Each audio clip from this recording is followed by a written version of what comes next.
Bonsoir à toutes et tous. Je vais vous parler ce soir d'une forme particulière de diplomatie, mais aussi d'inhumanité et peut-être plus encore de l'ambition d'humanité.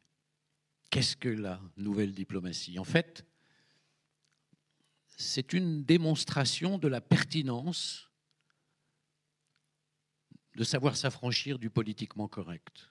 Et j'espère, à travers quelques exemples de success story, vous en convaincre et vous inviter à en partager les raisons d'y croire.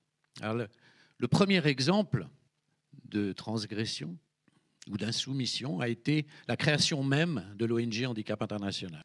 Il y a quelques 35 ans, finalement, notre seul mérite a été d'oser donner raison à celles et ceux qui avaient trouvé une solution pour elles-mêmes ou pour leurs proches en fabriquant des appareillages de fortune avec du bois, avec des pneus usés, avec du bambou, ou bien même avec des emballages d'obus récupérés sur les champs de bataille, des obus de 105 ou de 120, selon la taille de leur moignon.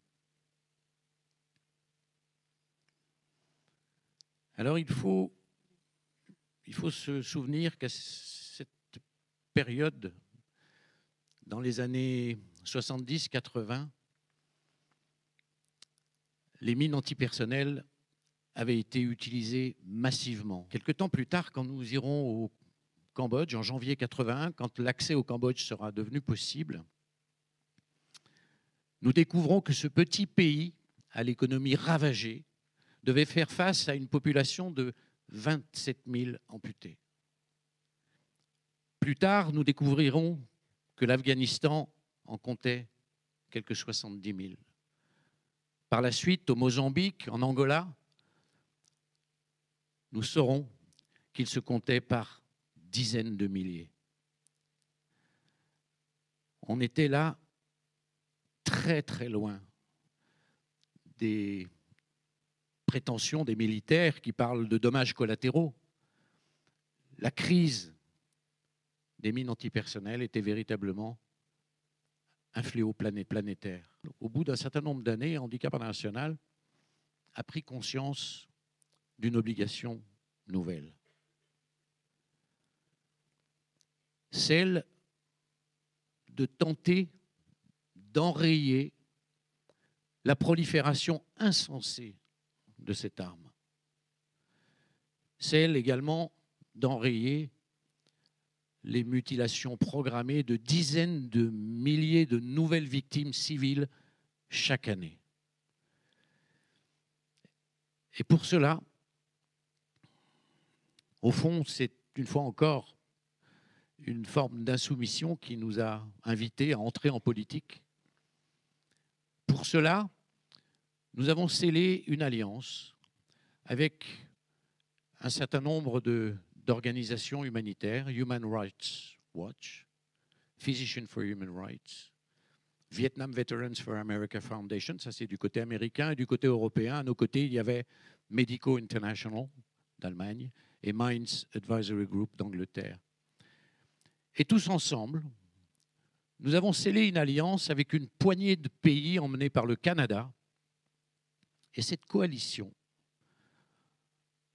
a conduit la communauté internationale à renoncer aux mines antipersonnelles et à la signature du traité d'interdiction des mines antipersonnelles, ou traité d'Ottawa, signé par 122 pays en décembre 1997, quelques semaines après l'attribution du prix Nobel de la paix aux ONG de la campagne. En 5 petites années d'une intense mobilisation, grandement facilitée par l'émergence des nouvelles technologies, cette alliance inhabituelle a réussi à démontrer qu'on pouvait changer le cours des choses. Jugez-en, pour la première fois dans l'histoire du désarmement, la communauté internationale a renoncé à une arme conventionnelle.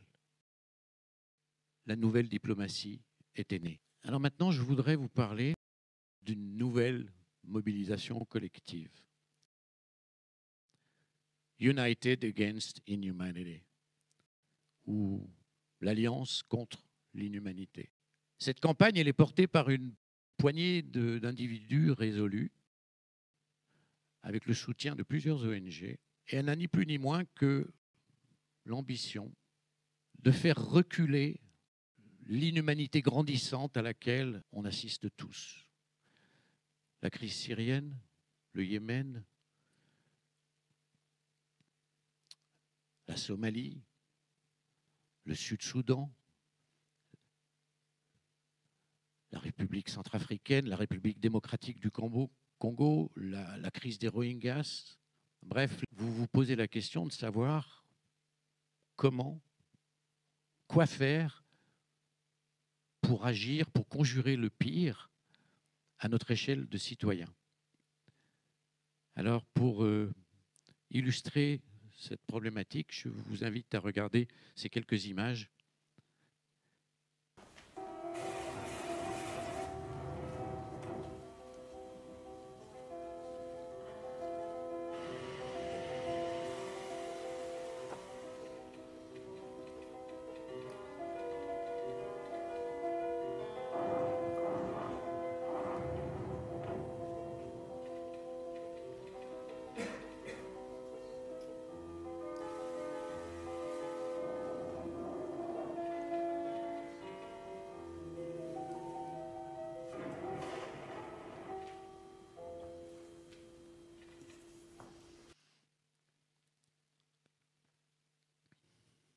Voilà ce que ça donne en image fixe.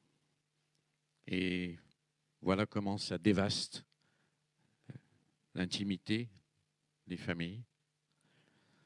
Alors, pour décrire un petit peu cette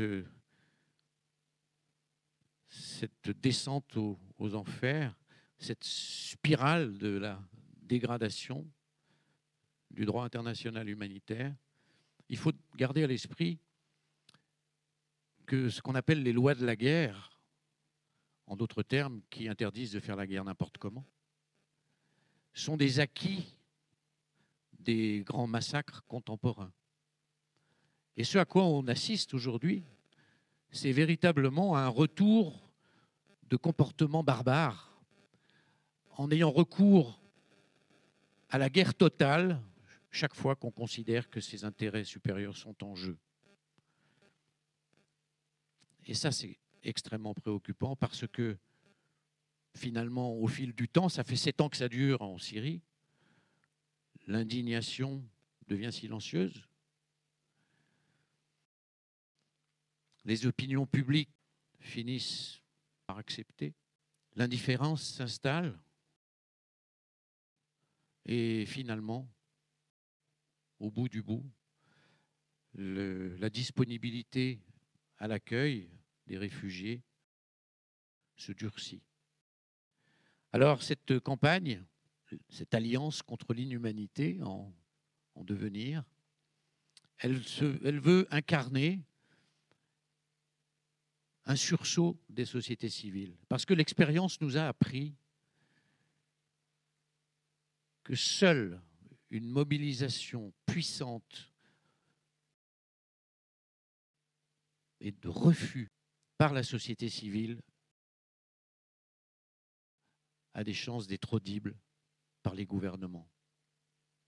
L'objectif, c'est de rassembler les ONG, les académiques, les autorités morales et tous les individus qui le souhaiteront pour refuser cet état de fait.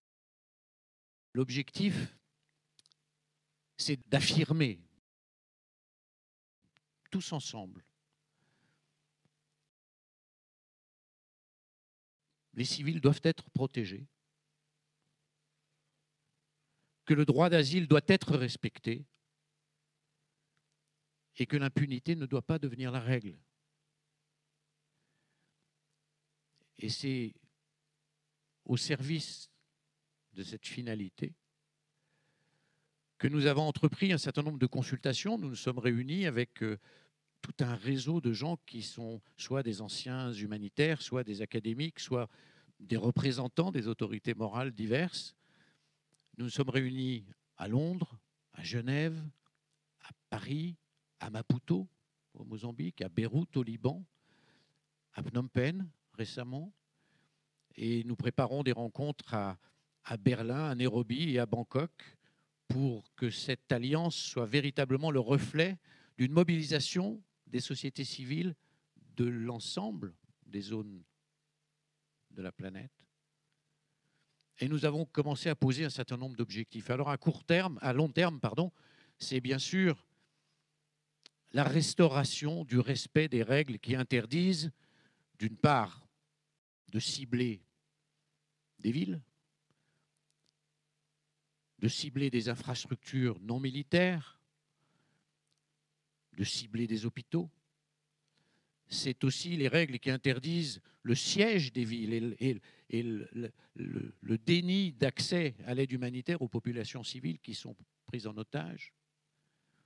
Et puis c'est aussi veiller à toutes ces législations, notamment européennes, qui ne sont ni plus ni moins qu'un déni du droit d'asile. Une autre chose qui nous semble très importante, c'est d'établir un observatoire humanitaire indépendant, de façon à analyser, documenter et dénoncer de manière systématique, chaque année, violation du droit international humanitaire ainsi que celle du droit d'asile. Il n'existe pas d'instrument indépendant de cette nature. Et c'est sans doute pas par hasard. Donc ça, c'est un chantier qui est intéressant parce que ça va véritablement créer une perspective nouvelle. Enfin, si cet observatoire était mis en place, on pourrait, par la suite, publier un index d'inhumanité. Alors, est-ce que toutes ces mesures sont atteignables, sont réalisables?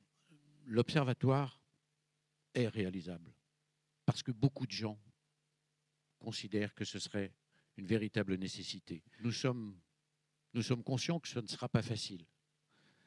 Mais nous, à travers ces consultations que nous menons, qui représentent environ 250 personnes aujourd'hui, qui sont tous des gens qui ont eu ou ont encore des responsabilités dans le système, qui le connaissent de l'intérieur et qui sont déterminés à le critiquer en connaissance de cause, nous sommes de plus en plus nombreux à croire que la nouvelle diplomatie, telle que je vous l'ai définie, peut avoir un impact significatif pour une restauration du respect des règles du droit international humanitaire. Mais nous ne sommes pas naïfs. Nous savons que ce sera complexe et que ça peut être voué à l'échec. Mais en revanche, nous nous interdisons de ne rien faire.